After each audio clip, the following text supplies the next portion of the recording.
Pra que jogo bonito, se 1 a 0 é que são 3 pontos, né, fiel? É isso que eu pergunto pra vocês, mano. Vocês preferem um jogo vistoso? Aquele negócio pra você contar pros seus rivais? Nossa, olha como meu time joga? Ou você prefere os 3 pontos, ser campeão, né? E não que esse seja o nosso caso também. Mas esse, mano, não sei se vocês perceberam, é o novo lema do Dorival. É um time que não joga bem, que não ataca, que não produz, que perde muitos jogos bobos, mas de vez em quando também ganha, né? Uma vez ou outra consegue ali tirar um coelho da cartola, não é mesmo, Thales Magno? E assim, é até difícil falar sobre ele, porque ele faz o gol da vitória, né? Ele faz o único gol da partida, aliás, mas não fez um bom jogo. Não é por isso que eu vou falar que não. Agora o Thales Magno é o melhor jogador do Corinthians, é um baita no reserva. Não, mano, foi um péssimo jogo, mais uma vez. Quase entregou um gol, aliás, no lance juvenil, que tentou sair driblando ali. E não é porque fez um gol, não é porque deu a vitória pra gente que eu vou vir aqui falar que você é o melhor jogador do elenco agora. Muito pelo contrário, cara. Foi um jogo muito abaixo, mas por sorte você foi premiado com esse gol, né? Que saiu numa qualidade danada ali dos jogadores na lateral, com Ranieri, Carrilho, Garro. Todo mundo ali parecia que tava no bobinho, né? Brincando com a bola.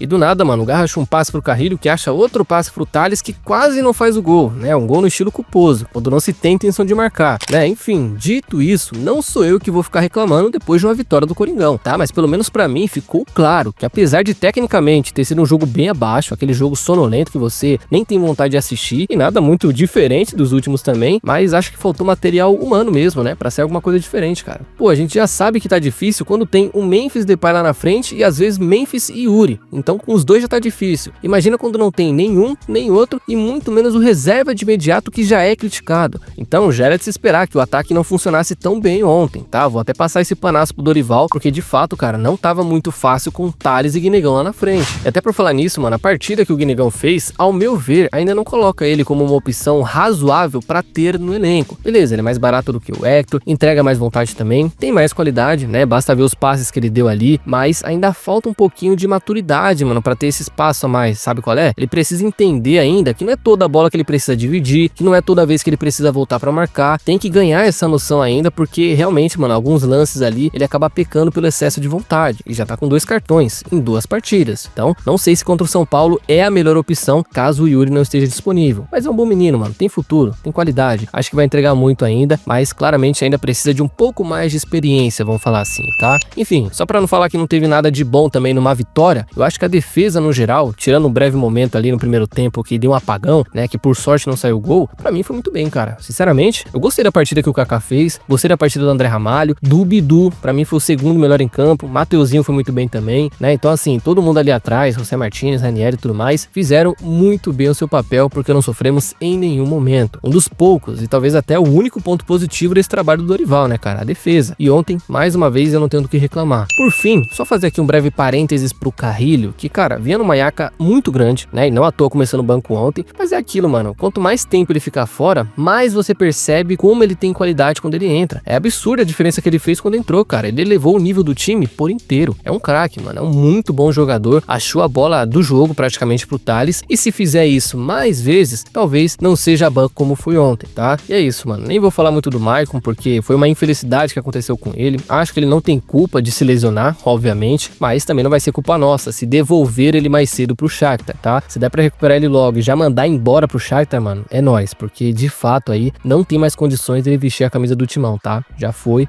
ponto final e acabou. Falou?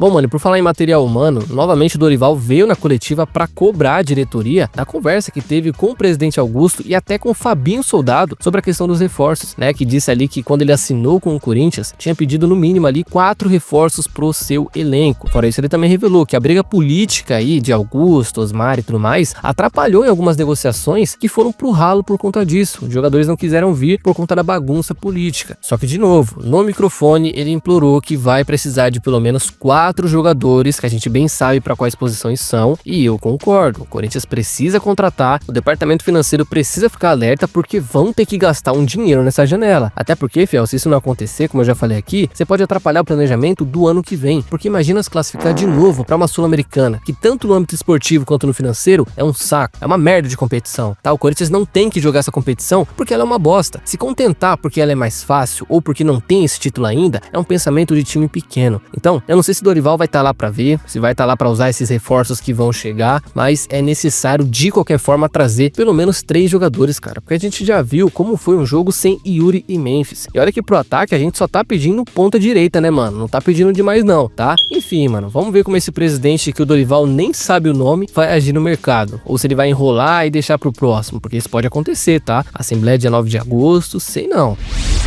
E ele que foi titular ontem, e eu não sei vocês, mas pra mim fez um jogo ok, nada de muito especial, mas também não muito mal. O Breno Bidon teria despertado o interesse ali de um time conhecido do Memphis lá na Holanda, que é o PSV, tá? E o Corinthians, que pretende negociar o Bidon pra bater essa meta de vendas e não precisar desmanchar o elenco, vê uma oportunidade como essa como um alívio, já que hoje, internamente falando, eles não enxergam mais o Bidon como a possível maior venda do clube. Esse hype já passou, já diminuiu. Então, só de existir algum interesse pra ele já tá bom. Só que aí que tá, diferente do Moscardo, que com seus 20 jogos ali disse já ter vivido o suficiente aqui no país para ir embora, o Bidon e seu empresário não, cara, acreditam justamente no contrário, que essa não é a hora ainda de ser negociado para fora, mas que se for para isso acontecer, e olha só como é engraçado, né, que seja para um time de grande relevância, tipo assim, um Bayern, um Manchester United, um Atlético de Madrid, sabe esses times que já sondaram ele quando tava na base? Então, eles acreditam que ainda tem potencial para sair direto para essa nata do futebol europeu, e se não for assim, beleza, eles não vão sair, né? Ótimo, beleza, postura de quem confia no que tá fazendo. Só que assim, se o PSV, por exemplo, oferecer ali os seus 25 milhões de euros, eu pensaria em negociar, tá? Ah, mas não é nem perto dos 35 que a gente desejava antes. Verdade, só que o Bidon também não joga o mesmo futebol de 35 milhões. Ah, eu nem acho que o PSV vai oferecer isso, mas não vai ter essa de querer ou não ficar, tá, Bidon? Já se prepara aí para o mercado alternativo, porque, cara, se não for desse jeito, eu quero ver com que dinheiro esses caras vão contratar. E pior, com que dinheiro vão pagar as contas, falou?